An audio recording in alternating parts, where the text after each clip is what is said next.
Haleluya, puji Tuhan. Kembali kita akan sharing bersama-sama firman Tuhan.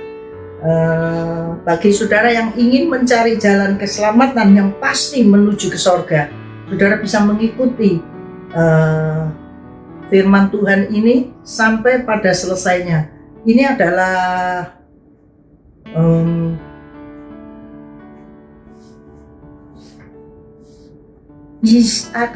share yang ketiga kalau nggak salah ya, yang ketiga. Jadi itu ada berkelanjutan, saudara.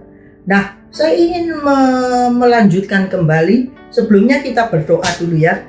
Bapa yang di sorga, marilah Tuhan, Engkau akan menguduskan kami, Engkau sucikan kami, supaya kami boleh Engkau buka pikiran dan hati kami, untuk kami boleh mengerti firman-Mu. Roh Kudus, kami undang Engkau datang. Marilah Engkau bicara melalui hamba-Mu yang sangat hina ini, Tuhan, yang sungguh tidak berarti tanpa Engkau. Tuhan Yesus, sungguh kami hanya mohon Engkau berbicara, supaya setiap orang yang mendengar bisa menerima Engkau dan mengerti siapakah Yesus, Juru Selamat dunia ini. Seorang pribadi yang luar biasa, Tuhan, dia supaya mereka bisa menerima Engkau sebagai Allahnya, penuntun jalan ke sorga. Tuhan, tolonglah, sungguh hamba mohon Tuhan, berikan belas kasihan-Mu, berikan kasih karunia-Mu, kemurahan-Mu Tuhan, supaya mereka bisa percaya akan Engkau, pada akhirnya bisa masuk ke dalam kerajaan sorga yang mulia, tinggal bersama Engkau selama-lamanya. Ampuni segala dosa dan kesalahan kami ya Tuhan. Terima kasih Bapa, terima kasih. Engkau akan mengikuti sharing firman Tuhan pada saat ini dengan kuasa Roh Kudus-Mu saja. Kami undang Engkau, mempersilahkan Engkau untuk berbicara untuk kami. Dalam nama Yesus kami berdoa. Haleluya, amin. Saudara-saudara, kita akan melanjutkan kembali ya tentang bukti-bukti Yesus itu benar-benar bangkit dari kematian. Ya, Yesus tadi pada session yang sebelumnya kita berbicara tentang Yesus benar-benar mati, ya. Yesus benar-benar mati dan tujuan daripada Yesus disalibkan. Nah, kita sekarang akan masuk di dalam yang ke-9. Bukti bahwa Yesus itu benar-benar bangkit dari kehidupan, dari kematian. Maaf. Bukti bahwa Yesus itu benar-benar bangkit dari kematiannya. Nah, kita akan melihat di dalam Markus pasal 16 ayat 1 sampai 5, Lukas 24 ayat 1 sampai 2. Di sini dikatakan Yesus menyatakan diri kepada Maria Magdalena ketika hari pagi-pagi buta ya. Maria pergi ke kubur, dia mencari. Maksudnya mau istilahnya kalau orang Jawa itu nyekar gitu ya. Mereka atau Maryam ini mau nyekar di kuburan Yesus. Tapi tiba-tiba dia melihat bahwa kuburan itu terbuka dan kosong. Ada malaikat yang duduk di atas batu yang tutup ini. Pak, batunya itu besar sekali saudara. Kalau enggak orang beberapa enggak bisa buka itu. Batu itu. Batunya berat sekali. Jadi batu itu sudah terbuka. Malaikat itu bersinar duduk di sana. Dan dia menyapa Maryam. Kenapa Maryam engkau mencari yang hidup di antara orang mati? Ya, dengan kata lain di sini kita melihat bahwa Yesus itu benar-benar hidup. Ya, Yesus itu benar-benar hidup. Kalau kita membaca ayat-ayat ini, Lukas 24 ayat 36 sampai 43, dinyatakan di sini dia menyatakan diri setelah dia hidup. Dia menyatakan diri kepada murid-muridnya dan dia menunjukkan ini tanganku. Ya, dia lihat itu, dia menunjukkan tangannya yang berlobang paku, saudara. Dengan kata lain, Yesus itu benar-benar dulu sebelumnya 3 hari yang lalu dia meninggal, benar-benar dia dipaku di atas kayu salib, lobang ini di tangannya, dan dikatakan sekarang ini loh aku lihat ini lobangnya ini, nih ditunjukkan, ya. Jadi dengan kata lain Yesus itu benar-benar mati dan dia bangkit, dia hidup kembali, saudara-saudara. Dan jangan ditipu oleh orang-orang yang mengatakan bahwa Yesus itu pura-pura.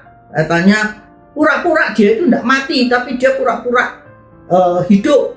Itu kematiannya digantikan orang lain. Saudara-saudara, bahwa Yesus itu benar-benar mati dan dia benar-benar hidup kembali. Karena dia Allah, ya. Dia adalah Allah.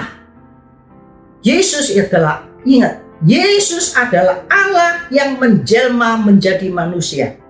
Nah, kita melihat di dalam Matius 27 ayat 62 sampai 66, Matius 28 ayat 1 sampai 20.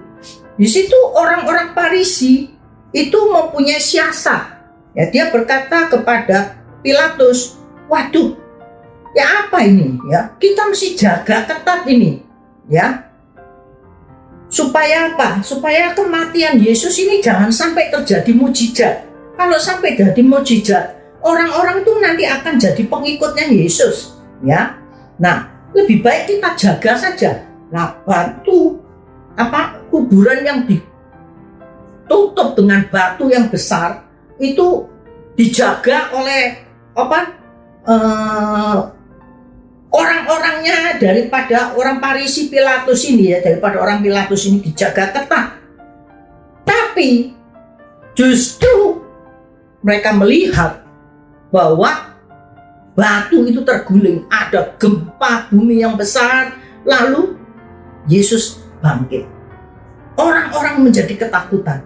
Nah, saudara-saudara, lalu mereka membuat satu gosip, ya. Waduh, gitu ya, apa caranya? Kita ngomong bohong aja. Kita bohongi mereka itu supaya jangan sampai orang banyak ikut Yesus. Katakan saja bahwa Yesus itu tidak ada di kuburan, bekasnya saja tidak ada. Cuman ada bajunya tok. Pakaiannya ada, tapi tulang-tulangnya sudah tidak ada lagi karena dicuri sama mayatnya, itu dicuri sama muridnya. Nah, mereka buat cerita, saudara, supaya jangan percaya sama mujizatnya Allah. Nah, sampai hari ini kita melihat banyak orang, oknum-oknum yang menutupi cerita kisah ini, bahwa sebenarnya Yesus itu benar-benar bangkit dari kematian. Tapi mereka bilang enggak, Yesus tidak bangkit, ya, itu bohong, ya.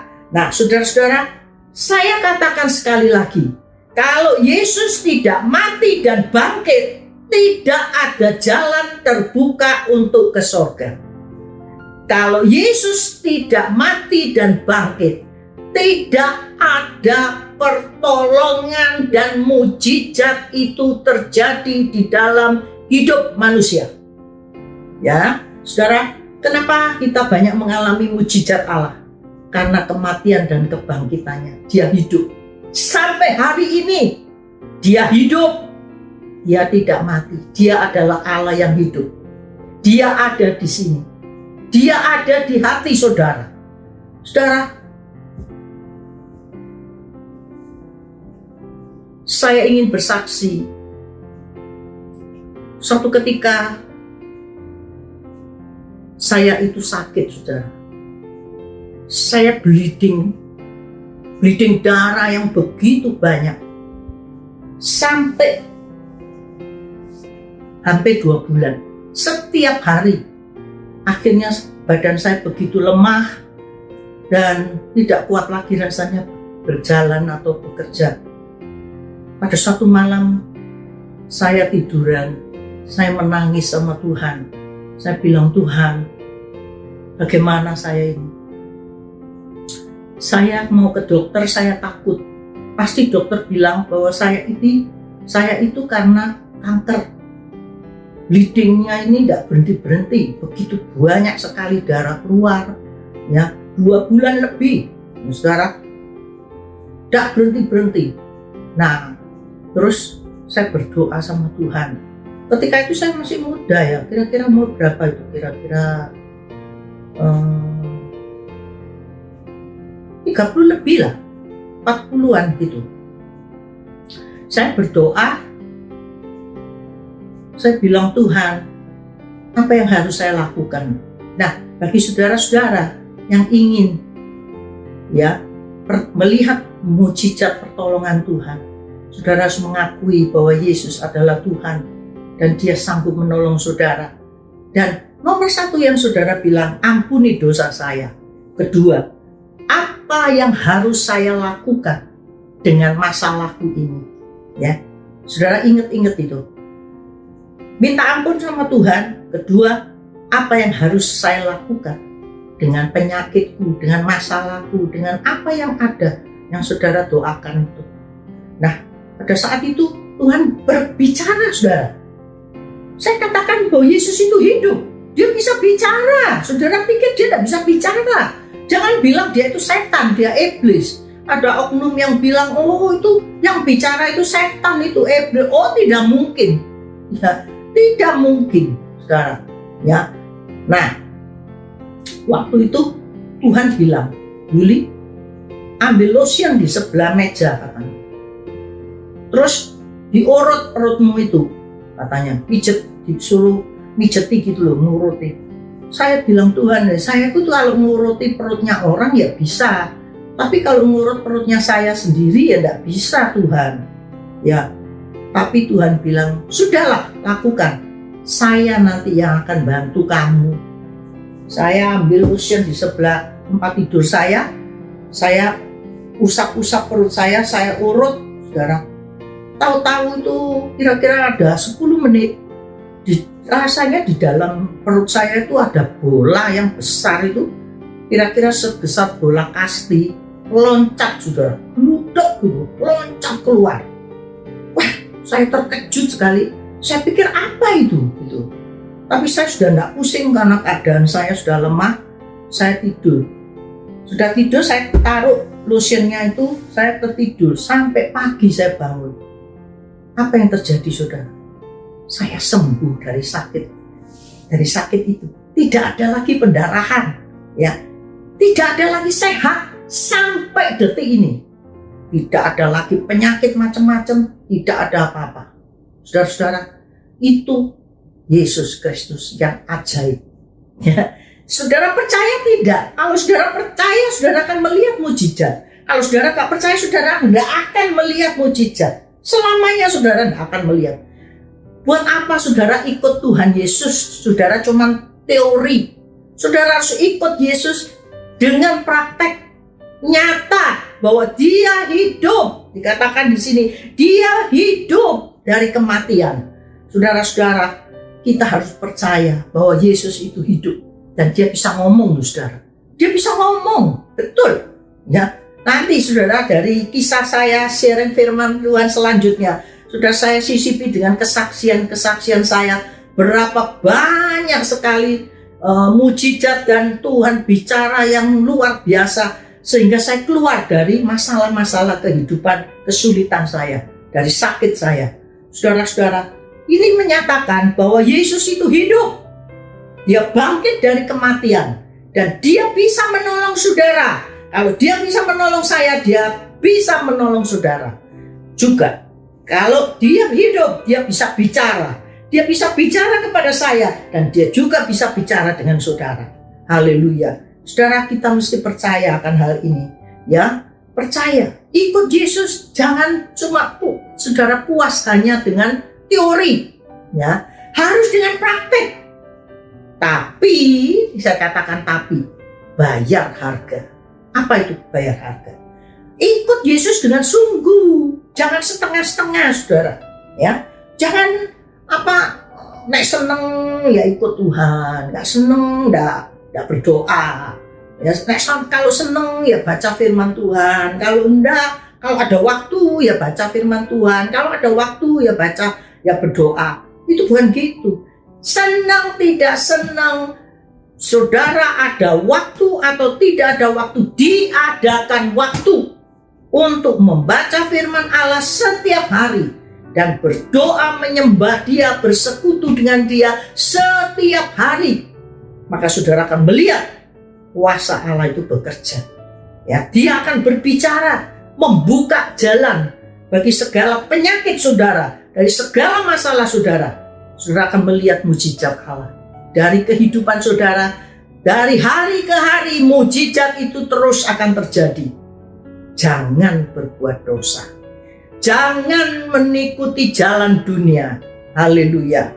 Ya, dikatakan Yohanes 20 19 sampai 23, Markus 16 ayat 1 sampai 8, Yohanes 20 ayat 24 sampai 29. Pada saat murid-murid itu ketakutan, pintunya dikunci rumahnya, mereka tuh berkumpul di sana, lalu Yesus bisa masuk.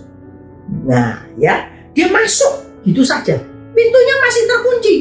Nah, apa itu? Dia menyatakan dirinya. Thomas, aku tahu. Thomas kan bilang, aku kalau enggak megang lubang di tangannya Yesus, aku enggak akan percaya bahwa Yesus itu hidup dan bangkit dari kematian. Waktu itu Yesus bilang, Thomas, lihat, pegang ini lubang di tangan saya. Thomas itu pegang. Setelah itu mereka baru percaya. Yesus berkata, berbahagialah orang yang tidak melihat tapi percaya. Haleluya. Saudara mesti percaya ya dengan firman ini yang dinyatakan di dalam Alkitab ya saudara. Nah, Tuhan itu benar-benar hidup.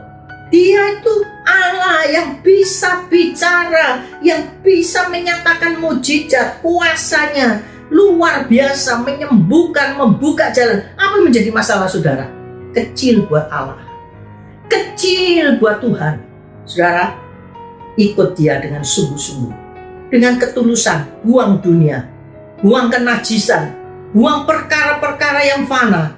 Ikut dia, fokus kepada Tuhan Yesus.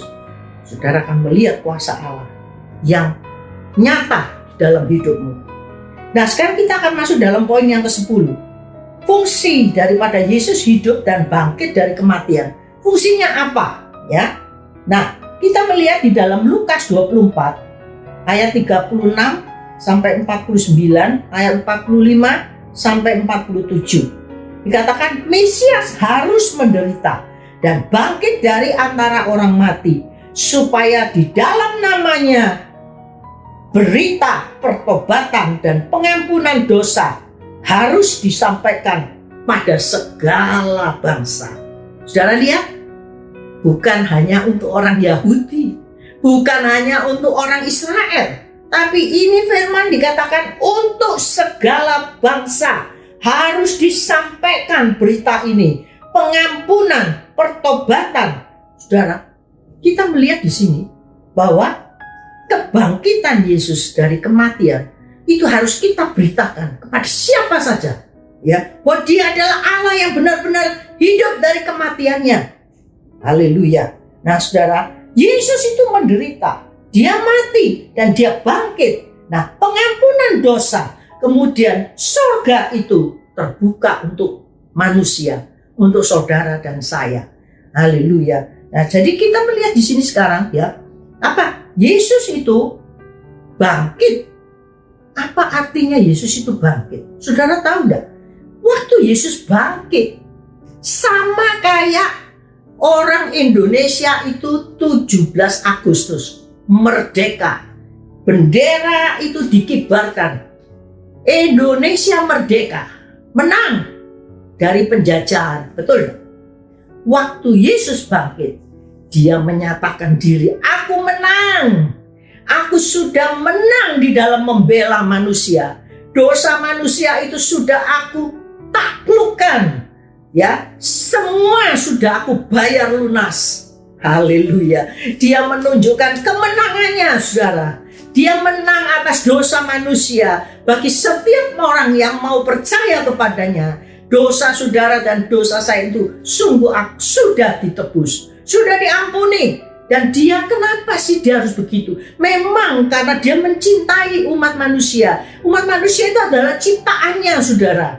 Ya, jadi dia harus membela mati-matian. Karena apa? Dia tidak ingin manusia itu masuk ke dalam dapur api neraka, siksaan, ya, dalam penderitaan, penyakit dan macam-macam, saudara. Dia mau dengan kemenangannya itu, saudara mau ikut dia dan saudara juga menang.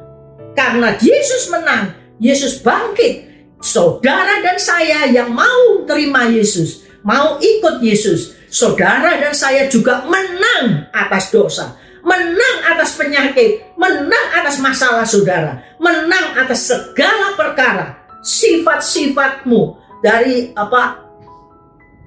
akar dosa saudara. Saudara menang. Jangan takut. Maaf saudara.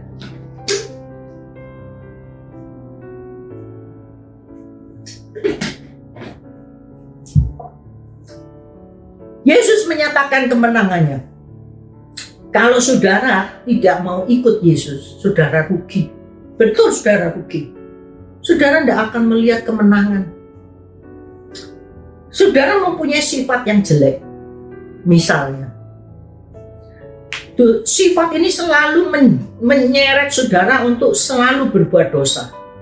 Saudara harus katakan, di dalam nama Yesus, aku menang atas dosa. Aku tidak mau terikat dengan dosa ini. Baik itu dosa perzinahan, dosa pencurian, dosa perjudian, dosa apa saja. Saudara akan menang. Tidak mungkin saudara kalah. Sebab Yesus sudah menang. Saudara dan saya juga akan menang. Saudara dan saya akan menang. Dari apa? Dari kemiskinan. Ya, dari penderitaan. Dari apa saja. Saudara mengadalah ke atas. Lihatlah Allahmu yang besar. Yesus Kristus. Dia yang memiliki semesta alam ini. Dia menang. Dia bisa melakukan segala perkara buat saudara dan saya. Mujizatnya dahulu, sekarang, dan selamanya tidak pernah berubah. Haleluya. Dulu dia membelah laut kosong untuk bangsa Israel bisa berjalan. Memukul batu, air bisa keluar untuk memberi minum mereka. Dan hari ini dia juga akan menyatakan kemujizatannya, keajaibannya, kebesarannya. Orang yang sakit percaya dalam nama Yesus. Yesus menang. Katakan, karena Yesus menang, aku percaya sekarang Yesus juga, aku ikut Yesus, aku menang atas dosaku, atas penyakitku, atas kelemahan-kelemahan tubuhku. Apa kelemahan saudara? Saudara terikat dengan rokok, saudara terikat dengan seks, saudara terikat dengan perjudian, saudara terikat dengan apa? Apa yang mengikat hidup saudara? Saudara ingin lepas tapi gak bisa. Bisa. Ada satu berita yang menggembirakan. Yesus menang atas dosa-dosamu. Dia juga akan memberi kemenangan bagi saudara yang mau percaya kepada dia. Percayalah, dia akan memberi kemenangan untuk saudara. Haleluya, haleluya. Wahyu 12 ayat yang ke-10. Ya. Iblis itu selalu menuduh dosa kita. Ya, siang dan malam dikatakan, iblis itu memang nuduh kita. Loh, kok kamu dosa gitu kok. Loh, kamu itu salah banyak kok. Mana mungkin Tuhan itu mau menerima kamu? Saudara harus katakan, tidak. Saya percaya kasihnya itu luar biasa. Yesus mengasihi saya. Dia sudah mati dan dia bangkit. Bukan mati tok loh ya. Bukan cuma mati, tapi dia mati dan dia bangkit. Untuk menebus dosa saya. Dan mengangkat segala sakit penyakitku. Dan mengangkat dan melepaskan aku dari segala ikatan belenggu dosa.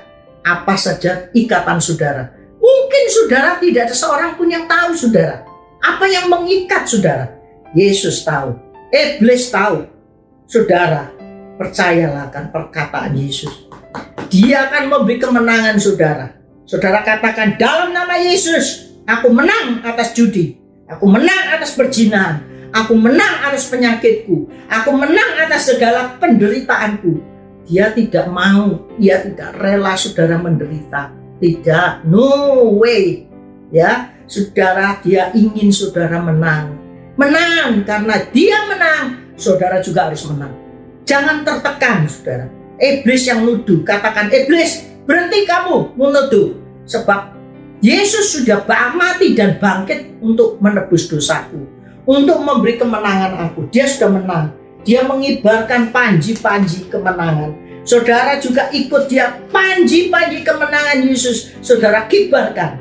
katakan, Yesus menang, aku juga menang. Yesus menang, aku juga sembuh dari sakitku. Yesus menang, aku juga lepas dari ikatan dosaku. Yesus menang, aku sudah ditebus dengan dosa, dari segala dosa-dosaku. Katakan itu, katakan itu. Syarab iblis, tutup mulutmu dalam nama Yesus. Aku milik Yesus. Katakan, jangan dengar suara iblis yang selalu menuduh siang dan malam, saudara. Nah, saudara-saudara, kenapa kok saya katakan demikian? Sebab di dalam Yakobus pasal 4 ayat 7 sampai 8. Di situ firman Tuhan mengajar kita, lawanlah iblis, tunduklah kepada Allah, maka iblis itu akan lari daripada kamu. Haleluya. Ya, dikatakan kita harus melawan iblis. Ya. Terus dikatakan apa? Kita tunduknya kepada Allah, bukan tunduk kepada iblis, saudara. Wah, sudah, memang aku ini lemah kok, aku ini memang penjina kok, aku pencuri kok, aku ini lemah, penuh dosa kok, aku ini hidup miskin terus, melarat terus, gak gubuk hidup rumahku kok. Jangan gitu, saudara. Ya, jangan. Katakan, karena Yesus itu sudah menang, setan, kamu jangan nutupi berkat Tuhan untuk aku. Katakan, karena Yesus menang, aku juga menang. Terbukalah segala tutup-tutup yang menutupi berkat Allah dari hidupku. Dalam nama Yesus aku diberkati. Dalam nama Yesus aku menang atas ikatan dosa, dari ikatan rokok, dari ikatan zina, dari segala macam yang saudara tidak sukai dosa itu.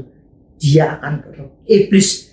Firman Tuhan itu menjamin dia akan lari meninggalkan kamu. Oh, haleluya. Ya, dia akan lari. Nah, saudara melihat di sini ada berapa macam dosa itu? Dosa itu ada 4 macam. Ya, 1, dosa keturunan Adam dan Hawa. Manusia itu lahir dari bayi, itu sudah ada dosanya. Dia bawa dosa keturunan dari Adam dan Hawa dulu. Dia jatuh, keturunannya itu semua dosa. Tapi Yesus sudah mengampuni dosa kita. Kalau kita mau minta ampun kepada Dia, ya. Dosa turunan 2, dosa apa? Dosa masa lalu. Yang lalu sejak saudara kecil sampai sekarang. Berapa banyak dosa yang saudara lakukan? Saudara menipu, saudara mencuri, saudara melakukan kejahatan, memukul orang, membunuh orang, dan lain-lain, berzina, memperkosa, misalnya itu. Saudaraku, kalau saudara datang minta ampun sama Tuhan Yesus, dosa masa lalumu sebutkan satu persatu.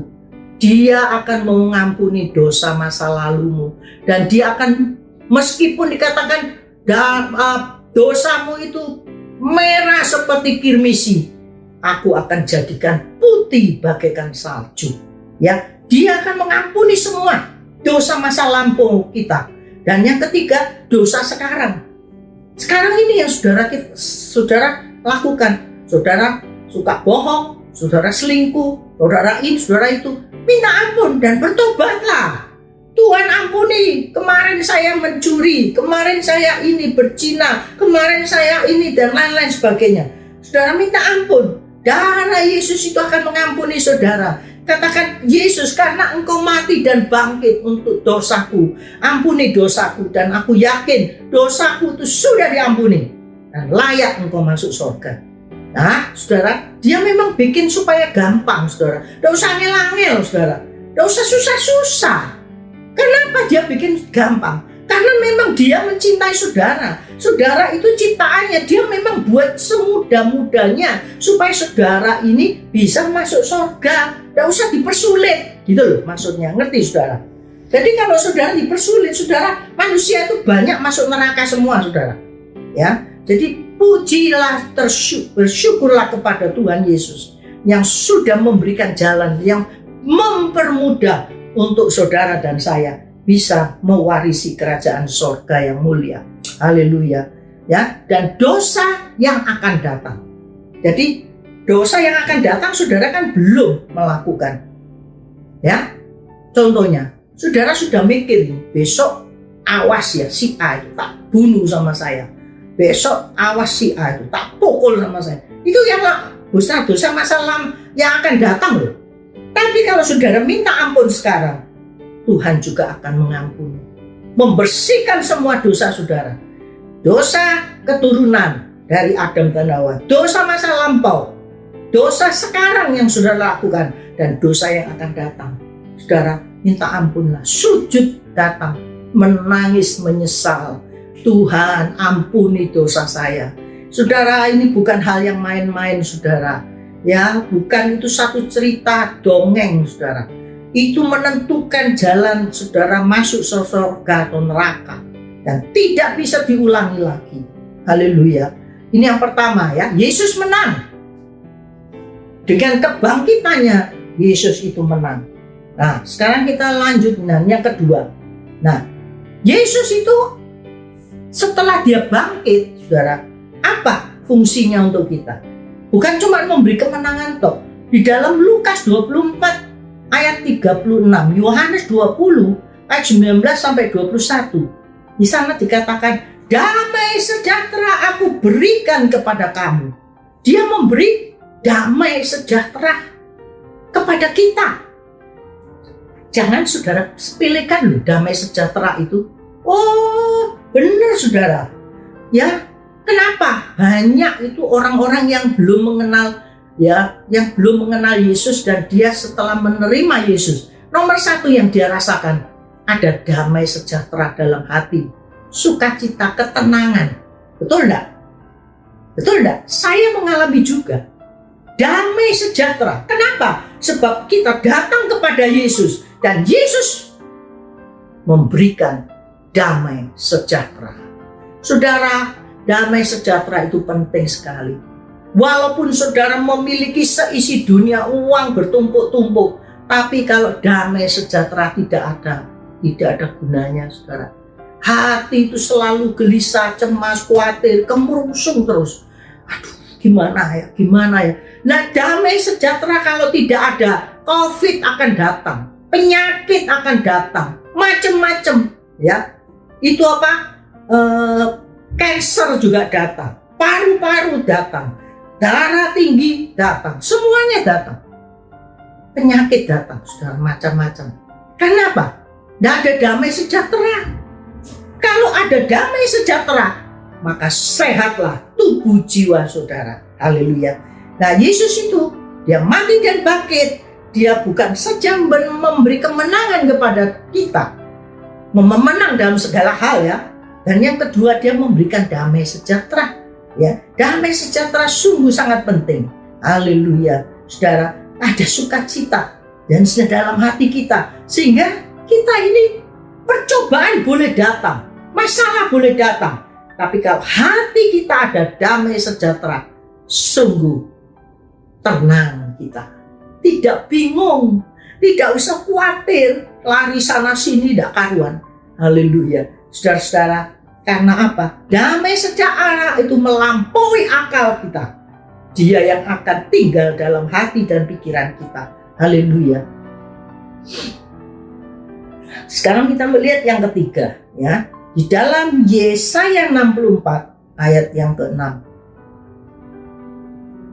Dikatakan di sini, kebaikan manusia itu bagaikan kebaikannya ya. Kebaikan manusia bagaikan kain yang kotor. Perhatikan kata-katanya. Kebaikan manusia bagaikan kain yang kotor. Nah, kalau kejelekannya kayak apa rupanya? Ayo. Nah, saudara-saudara, itulah manusia. Sekalipun kebaikan kita itu bagaikan kain yang kotor, tapi Yesus tetap menerima kita. Asal kita mau datang kepada Dia. Datanglah kepada Dia dengan segenap hatimu. Ya, katakan, aku perlu damai sejahtera-Mu. Bagi saudara-saudara yang mengembara, mencari seks, mencari kekayaan tidak ada habisnya, mencari ini, mencari itu, mencari cinta, kasih di dunia ini, sehingga saudara rela menjual diri saudara, kesucian saudara, demi mendapatkan cinta, demi dari manusia, demi mendapatkan perhatian manusia, saudara rela memberikan tubuh saudara. Saudara rela berzina dengan seseorang. Saudara rela melakukan apa saja. Yang penting ada cinta, damai sejahtera Allah itu. Damai sejahtera itu ada di dalam kita. Tapi itu semu, saudara. Dulu saya sebelum mengenal Tuhan Yesus, saya adalah seorang pemudi. Saya mencari damai sejahtera. Ya, satu hari saya bisa nonton film sampai 3-4 kali. Percaya gak saudara? 3-4 kali. Pagi berangkat, ya. Nanti siang nonton lagi saya. Sore nonton lagi. Malam nonton lagi. Sampai all night nonton lagi. Dulu kan zamannya all night, saudara. Waktu saya masih muda. Kenapa? Mencari damai. Damai sejahtera. Tidak ada dalam hati saya. Tapi begitu saya terima Yesus sebagai juru selamat saya mau ikut dia dengan sungguh-sungguh. Walaupun air mata ini mengalir, tapi hati itu ada damai. Jangan dipikir kalau menangis itu terus susah, saudara. Tidak. Di dalam Yesus air mata mengalir, tapi damai sukacita ada di dalam hati, saudara. Sejak hari itu saya tidak pernah lagi mencari apa sampah di dunia ini saya anggap, yaitu nonton film, ya, diong-diongan, dansa-dansi, mabuk-mabukan, terus kebut-kebutan dan macam-macam itu pokoknya pekerjaan orang-orang muda dulu. Saya tidak lagi melakukan itu karena saya walaupun melakukan itu, saya pulang ke rumah sedih lagi, ya. Senangnya cuma sebentar, tapi pulang sumpek lagi. Tapi sejak aku menerima Yesus, damai sejahtera yang Allah berikan itu, dia akan tinggal di dalam, dia sudah tinggal sampai selama-lamanya. Haleluya. Dia tidak pernah pergi. Damai ini tenang hati saya. Rasanya damai itu, sukacita itu terus ada di sini. Saya tidak perlu mencari cintanya dunia. Saya tidak perlu cari kesenangan dunia. Saya tidak perlu jalan-jalan sana, jalan sini, sumpek dan macam-macam sebagainya, saudara. Nah, saudaraku, cinta dunia ini sementara. Cinta dari manusia sementara. Jalan sana, jalan sini, hiburan sementara. Pulang sumpek lagi. Tapi Yesus Kristus, dia memberikan, menawarkan damai sejahtera daripada Allah. Itu tinggal di dalam kita untuk selama-lamanya. Ya, waktu Tuhan Yesus datang berbincang dengan seorang wanita Samaria di sumur, waktu itu Yesus mengatakan kepada wanita ini, coba panggil suamimu. Oh, saya tidak punya suami. Tuhan bilang, betul, tapi kamu punya suami 5. Dia terkejut, saudara. Kok bisa tahu ya Tuhan Yesus? Tuhan tahu. Kenapa perempuan ini sampai punya suami 5? Karena dia mencari cinta. Dia mencari perhatian dari manusia, dari laki-laki. Dia cari itu. Yesus berkata, akulah air kehidupan. Barang siapa yang mau minum air aku, dari dalamnya akan mengalir sumber air kehidupan. Oh, haleluya. Saudara bisa bayangkan? Dari dalamku mengalir sumber air kehidupan yang tidak pernah habis-habisnya. Oh, haleluya. Bayangkan, saudara, kalau kita melihat kesenangan, mencari kesenangan, cinta manusia dan lain-lain, perhatian daripada sesama kita, cuma sebentar. Tidak bisa seperti sumber air kehidupan yang terus mengalir, tidak bisa. Ya, Tuhan Yesus bilang, kalau kamu minum daripada air dunia ini, kata Tuhan kepada perempuan ini, kamu bisa haus lagi.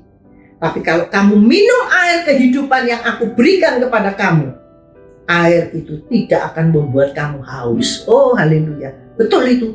Memang saya alami. Ya. Sejak saya terima Yesus, saya tidak pernah haus.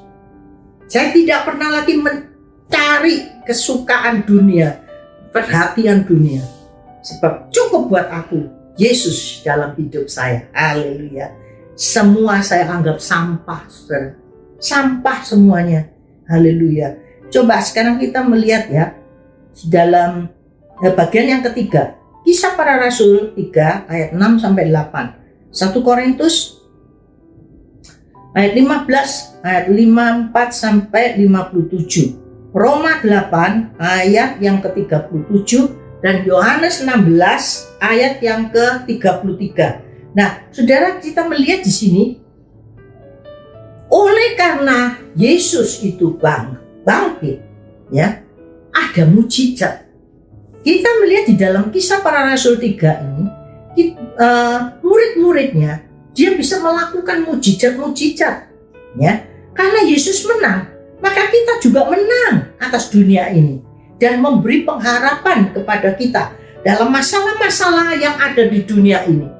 Dulu waktu saya belum mengenal Yesus, hidup ini serasa tidak ada harapan, putus asa, ya, dan rasanya nggak ada jalan keluar. Tapi saya katakan, setelah aku terima Yesus, semuanya mungkin. Tidak ada barang yang tidak mungkin bagi Allahku Yesus Kristus.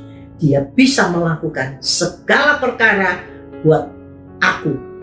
Dia sanggup melakukan segala masalah buat saya. Saya banyak mengalami banyak mujizat Allah. Saya ini adalah anak yang terbuang. Saya banyak kecewa dan terhadap orang tua saya, terhadap keluarga saya, saudara. Tapi Tuhan Yesus Kristus yang tinggal di dalam saya tidak pernah mengecewakan saya. Setiap kali saya berdoa, Dia selalu mengabulkan doa saya. Dia menjawab doa saya. Dia mengasihi saya. Dengan mujizat-mujizatnya Dia nyatakan bahwa Dialah Allah.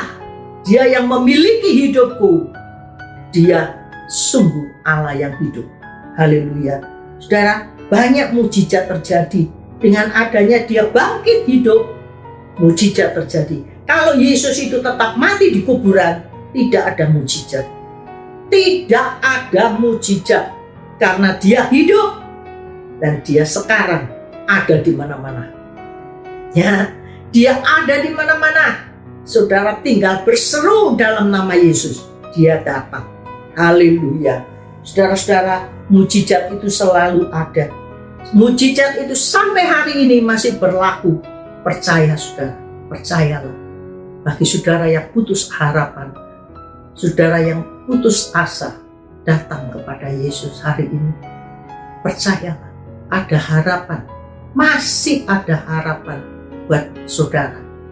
Yesus Kristus yang akan menyatakan mujizatnya, pertolongannya bagi saudara dan saya. Haleluya. Nah, kita lihat yang keempat sekarang ya. Karena Dia itu bangkit, saudara. Kisah Para Rasul ayat 9, ayat 1 sampai 19. Yesus dapat menyatakan diri dan berbicara. Oh, haleluya. Saudara, Dia itu hidup. Dia Allah yang hidup. Karena Dia hidup, Dia bisa menyatakan diri, saudara. Dan Dia bisa ngomong, bisa bicara. Dia bukan Allah yang mati, saudara. Haleluya. Haleluya. Saudara, saya pernah satu kali butuh mobil. Nah, saya ingin membeli sebuah mobil, tapi keuangan belum ada. Ya. Tapi saya kebutuhan mendesak. Saya berdoa sama Tuhan, Tuhan, saya ini butuh mobil. Saya tapi tidak punya uang. Tuhan, aku minta sama Engkau, Tuhan. Saya menangis, saya butuh kendaraan karena tempat kerjaan saya jauh. Saya bilang gitu. Kalau naik kendaraan umum buang waktu banyak. Pada waktu saya berdoa, Tuhan bilang, Yuli, sekarang kamu bangkit pergi ke dealer Honda di Jalan Main Street pada waktu itu. kayak ada di Amerika, saudara. Pergi ke jalan Main Street, ke dealer Honda. Aku terkejut. Tuhan, saya sudah pernah coba ke sana. Tapi itu kredit card saya itu not qualified. Ya. Jadi tidak boleh saya tuh pinjem atau membeli mobil. Saya kan mau yang kredit karena saya itu kan tidak punya uang gitu. Tapi mereka itu menolak saya gitu. Gimana? Tuhan jawab loh. Betul. Oh, waduh. Tuhan itu luar biasa, saudara. Bisa ngomong, saudara. Betul. Dia bilang apa? Sudahlah, berangkat. Nanti saya bantu, katanya. Sudah. Saya berangkat. Saya pergi ke dealer Main Street itu. Betul. Saya ke sana. Saya temui pimpinannya. Saya bilang saya mau beli mobil. Tapi saya mau kredit. Saya tunjukkan kartu kredit saya. Nih kartu kredit saya. Sebulan yang lalu saya langsung aja to the point. Saya pernah ke sini, tapi Anda menolak karena kredit saya not qualified, belum ada isinya istilahnya. Baru 5 bulan apa 6 bulan kartu kredit card saya. Saudara menolak. Jadi ini kartu kredit saya itu not qualified. Ya duduk dulu. Coba saya cek, gak usah dicek, saya bilang. Percuma, dicek ya not qualified ini kartu kredit saya. Kapan itu saya pernah ke sini sebulan yang lalu. Saya tunggu lama, tapi ternyata saya tidak diterima kredit mobil di sini. Sekarang saya ngomong to the point aja, ini not qualified. Ya sudah, terus dia bilang ya sudah kalau gitu duduk dulu ya, saya ketemu sama atasan saya. Saya tunggu. Terus dia keluar. Saya sudah saya tidak terlalu berharap lah, karena sebulan yang lalu saya pernah ke situ, tapi ternyata ditolak gitu. Waktu dia keluar, dia bisa ngomong gini, ya saya menerima kredit Anda, sekarang Anda mau beli mobil yang mana? Saya terkejut sekali, saudara. Kok bisa ya? Kok bisa? Terus di dalam hati saya sudah membayangkan bahwa mobil yang saya mau warnanya abu-abu tua, mobilnya kecil, bisa muat 5 orang, terus bensinnya itu supaya irit, tidak mau yang boros-boros. Ya, saya mau kreditnya 1 bulan, kekuatan saya $175. Waktu itu saya sudah ngomong sendiri dalam hati, Tuhan ini loh saya. Terus orangnya bilang, ini tak tunjuki ada satu mobil katanya. Mungkin kamu suka atau bisa yang lain katanya. Dia nunjuki, ini loh, saya terkejut sekali. Mobil yang ditunjuk itu persis seperti apa yang saya inginkan. Loh, aneh, saudara. Aduh, saya sampai kaget, saya terkejut betul-betul. Akhirnya terus diproses toh. Nah, ini mulai ya proses. Saya tidak punya uang untuk down payment, saya bilang, untuk uang muka. Jadi kreditnya berapa 1 bulan? Dia hitung 350 katanya. Waduh, ya kemahalan, saya bilang. Saya tidak mampu. Ya kamu tidak punya down payment, uang mukanya tidak ada ya, mesti mahal. Ya tapi saya tidak mampu bayar segitu. Ya terpaksa saya tidak bisa membantu katanya. Terus saya pikir-pikir, ya sudahlah, daripada saya tidak mau nanti kendaraan tidak ada, saya sulit untuk kerja ya. Ya sudahlah, saya terima. Diproses. Selama 5 tahun, setiap bulan saya harus bayar $350. Oke, sudah diproses, tapi dalam hati saya komplain.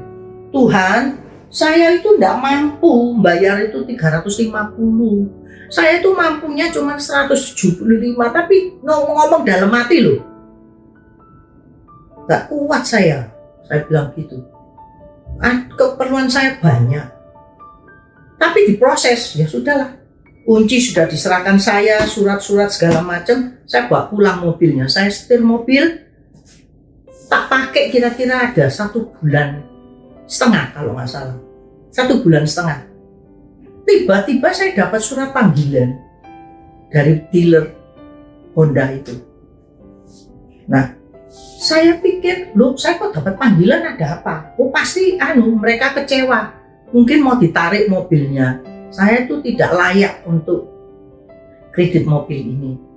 Saya siapkan semua surat-suratnya, terus saya berangkat ke sana. Saya datang ke kantornya, saya bilang, maaf saya datang ke sini memenuhi panggilan Anda. Anda memberikan surat ini kepada saya dipanggil, saya datang sekarang. Nah sekarang Anda memanggil saya kan tujuannya untuk mengambil mobil toh, karena saya tidak qualified toh, not qualified, kartu kredit saya ini loh, tak balik nih. Saya kembalikan semua surat-suratnya, ini kuncinya itu mobilnya. Saya bilang gitu. Terus pimpinannya itu malah bilang gini, no, katanya. Bukan gitu. Katanya ikut saya. Justru saya mengatakan Anda ini perempuan yang laki katanya, yang beruntung gitu. Loh, kenapa saya bilang gitu? Ayo sudah ikut saya ke kantor. Dibawa ke kantornya dia. Terus saya suruh duduk. Gini loh, saya panggil Anda itu datang ke sini, saya mau mengatakan bahwa kredit Anda yang 350 tiap bulan itu kita turunkan jadi $175 tiap bulan. Loh, saya pikir, oh ya 175 berarti lebih panjang waktunya. Biasanya kan gitu ya. Tadinya 5 tahun, mungkin ini bisa jadi 7 tahun atau 8 tahun. Terus saya bilang, kalau gitu terus saya harus bayar 175 tiap bulan, saya harus bayar berapa tahun? Ya tetap 5 tahun katanya. Loh, saya kaget, saudara, terkejut sekali. Mana ada orang beli sudah mau harganya diturunkan. Loh, percaya enggak saudara? Ajaib enggak? Oh Tuhan Yesus itu luar biasa. Ajaibnya luar biasa saudara. Kalau dia bilang saya bantu temenan, sungguh dia bantu saudara. Saya itu loh sampai heran. Jadi dia bilang sekarang prosesnya kamu itu, kamu kredit selama 5 tahun, bayarnya 175, kami turunkan. Loh kok bisa loh, dalam hati saya itu kok bisa? Wong saya itu sudah mau 350 kok malah diturunkan 175. Saudara tahu kenapa? Karena mujizat Allah. Allahku yang aku sembah, dia adalah Yesus Kristus, Allah yang hidup. Dia bisa melakukan segala perkara di luar akal kita. Mujizat terjadi, saudara.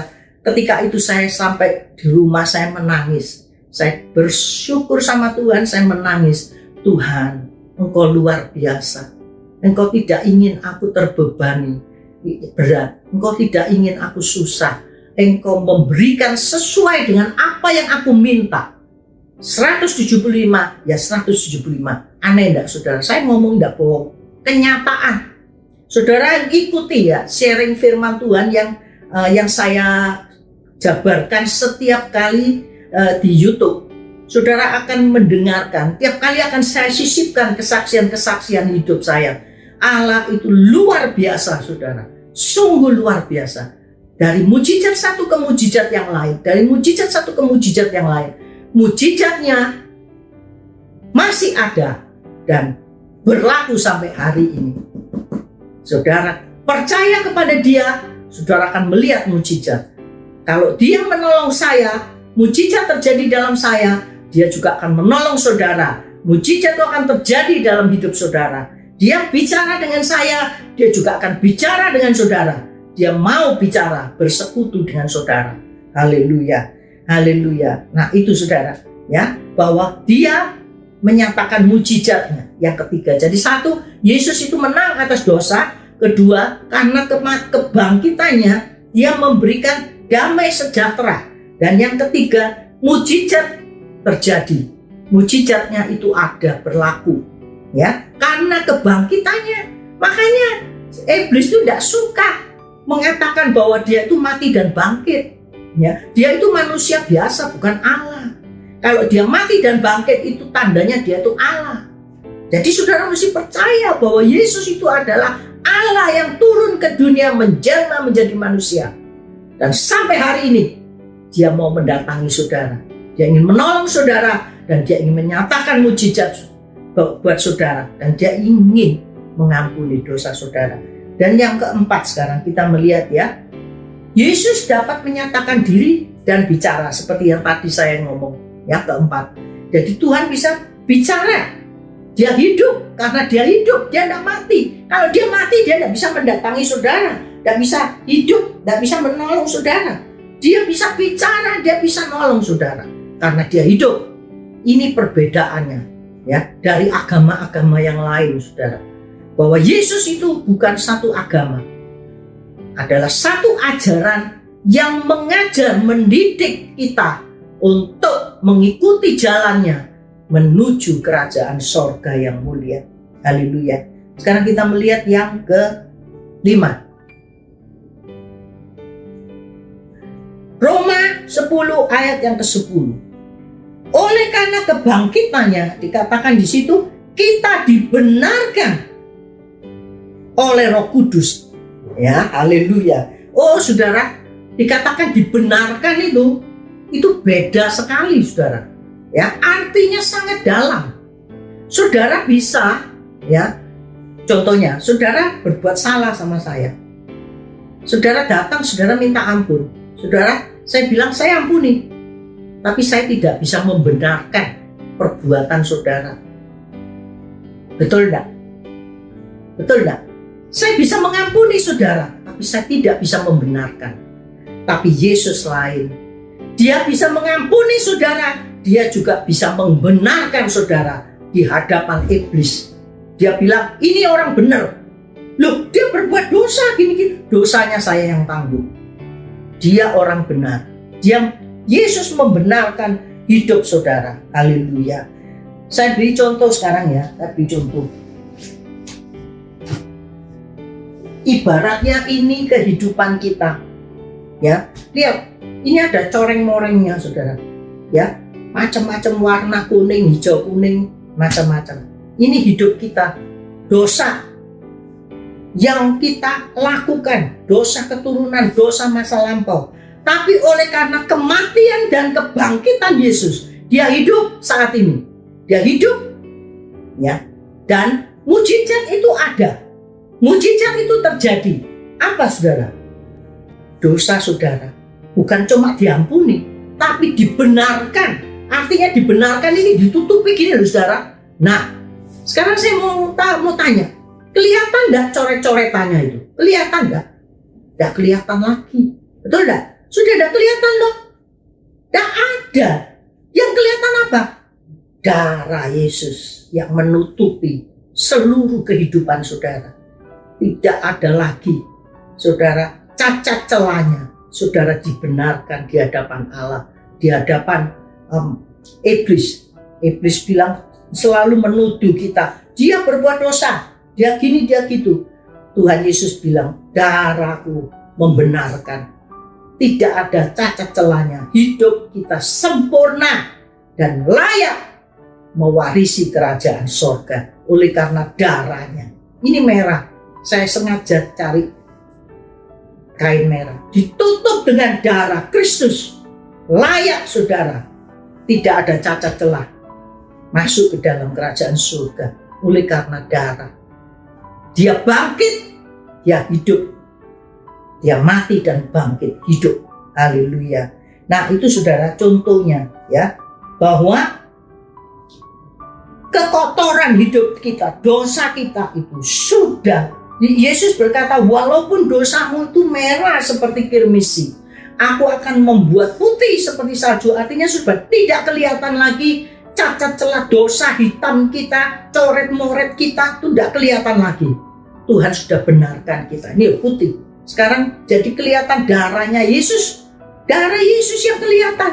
Ya, tidak kelihatan dosa saudara-saudara benar sekarang. Oh, kita mau memuji Allah yang besar, luar biasa. Ya, dia yang membuat saudara dan saya benar dan layak mewarisi kerajaan sorga. Haleluya. Dan yang terakhir kita melihat di dalam session ini 1 Petrus 3 ayat 18 sampai 20, 1 Petrus 6 ayat 6, 1 Petrus 4 ayat 6, dan dikatakan di sini waktu Yesus itu mati dan dia bangkit, dia hidup. Satu, tadi kita mau belajar menang atas dosa. Terus yang kedua, dia memberikan damai sejahtera. Dan yang ketiga, mujizatnya ada buat saudara dan saya. Dan yang keempat, dia dapat menyatakan diri dan dia hidup. Ini kelebihan daripada orang Kristen ya, anak Tuhan yang ikut Yesus. Dia hidup dan dia menyatakan diri. Dia bicara dengan saudara. Dan yang kelima, kita dibenarkan. Kita benar sekarang. Loh, orang kalau berbuat salah, saudara membunuh anak saya bisa mengampuni. Misalnya saudara datang, ampuni saya, salah, maaf ya. Saya bisa memaafkan, tapi saya tidak bisa membenarkan saudara. Karena dalam benak saya tetap, saudara tidak benar. Bunuh orang itu salah, betul tidak? Tapi pujilah nama Tuhan Yesus. Karena kita biar jahat kayak apa, kita bisa dibenarkan di hadapan Tuhan dan di hadapan iblis yang sering menuduh kita, yang menghambat kita supaya jangan bisa masuk surga. Dia bilang, anak saya ini yang sudah percaya kepadaku, semua sudah aku tanggung dosanya. Ya sekarang dia layak, aku benarkan dia oleh karena darah anak domba Allah, darah Yesus layak masuk ke dalam kerajaan surga. Dan yang ketiga di sini bukan cuma itu, ya, yang keenam, Yesus yang sudah bangkit itu dia masuk. Katakan di situ dia menginjili roh-roh orang-orang yang mati sebelum Yesus ada. Ya, saudara, dia masuk di situ. Saudara baca ayat-ayatnya. Lah, banyak orang tanya, "Duh, kalau percaya Yesus, cuma Yesus toh yang bisa membawa kita ke surga." Terus zaman dulu-dulu tuh gimana? Orang yang belum ada Yesus gimana? Mati, belum percaya Yesus, yang belum dengar Yesus. Yesus tidak ada waktu itu. Ya, di sini jawabannya. Dia waktu meninggal dan dia bangkit, dia hidup, dia masuk ke dalam dunianya orang mati. Dia nginjil di situ, termasuk Siddhartha Gautama, termasuk Nabi Muhammad, termasuk siapa saja yang ada di tempat itu. Ya, dia nginjil di sana dan dia menyatakan diri bahwa dia adalah Allah yang bisa mengampuni dosa manusia. Barang siapa yang mau percaya dan terima dia. Pada saat itu siapa yang mau terima, dia dipindahkan ke tempat yang menuju, yang jurusannya ke surga. Ya, saudara, masih diberi kesempatan sama Tuhan. Haleluya. Oh, haleluya. Supaya apa? Supaya ini jangan masuk neraka. Manusia itu masih diberi kesempatan. Baik yang sudah mati, dia masih ke sana, saudara. Tapi yang mati yang sebelum Yesus loh ya.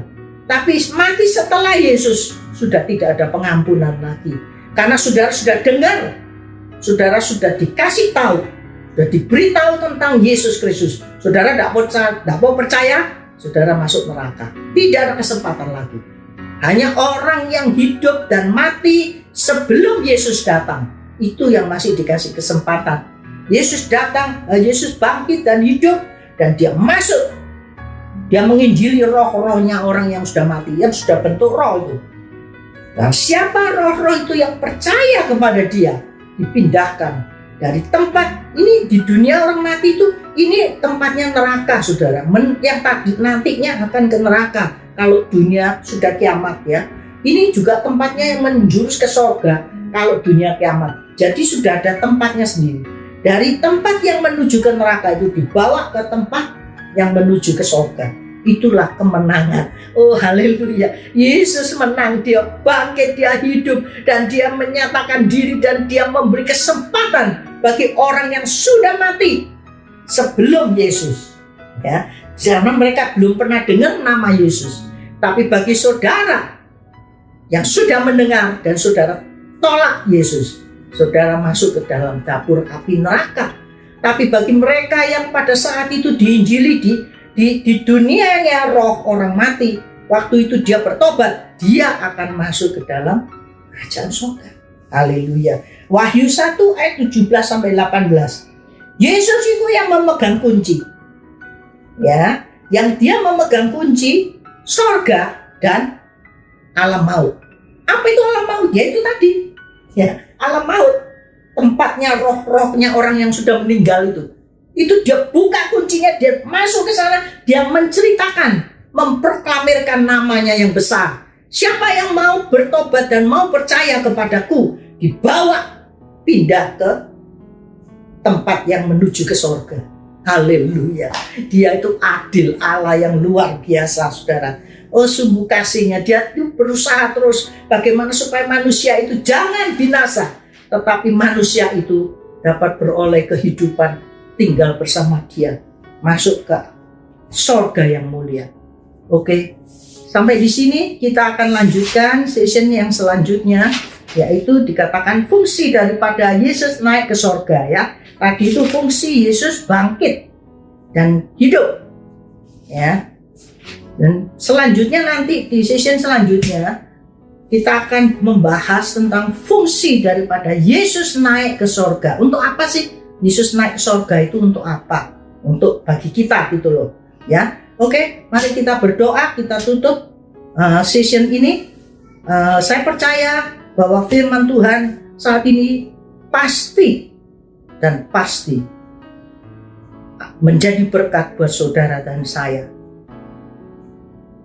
Asal kita tidak mengeraskan hati, percaya dan bertobat. Kasih-Nya yang selalu tidak pernah habis-habisnya mengasihi saudara dan saya, orang yang banyak mengecewakan Tuhan. Kita masuk dalam doa ya.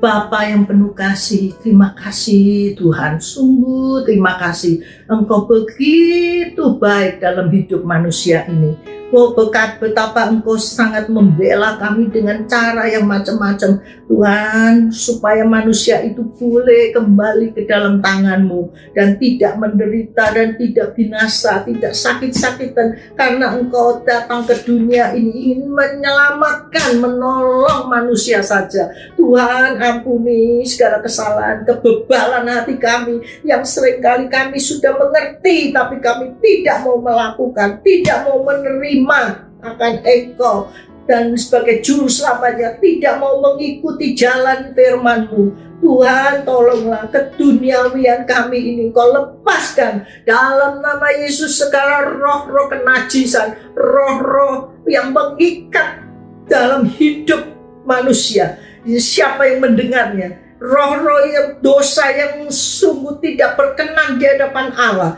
dalam nama Yesus kami patahkan Engkau keluar dalam tubuh mereka masing-masing, dalam hidup mereka. Lepas dalam nama Yesus Kristus. Sebab Yesus adalah Allah yang mati dan Dia bangkit dan Dia hidup. Dan Dia membela setiap umat manusia. Marilah Tuhan, Engkau nyatakan diri-Mu, supaya dengan kemuliaan-Mu, dengan kematian, kebangkitan dan hidup-Mu, Engkau hidup saat ini. Kami tahu Engkau membela kami.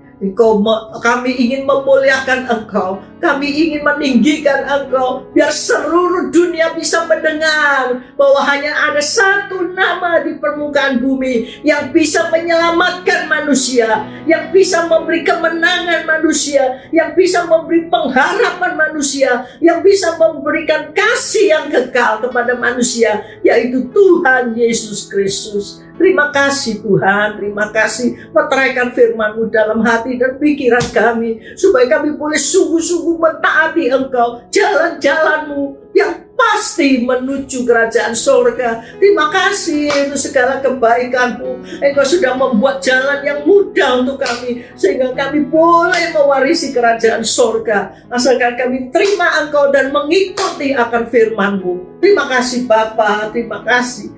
Terima kasih, terima kasih, terima kasih. Jelmakan firman-Mu di dalam hati dan pikiran kami, supaya setiap kami mendengar boleh berbuah-buah lebat bagi kerajaan surga, dan nama-Mu dipermuliakan. Dalam nama Yesus kami berdoa, haleluya, amin.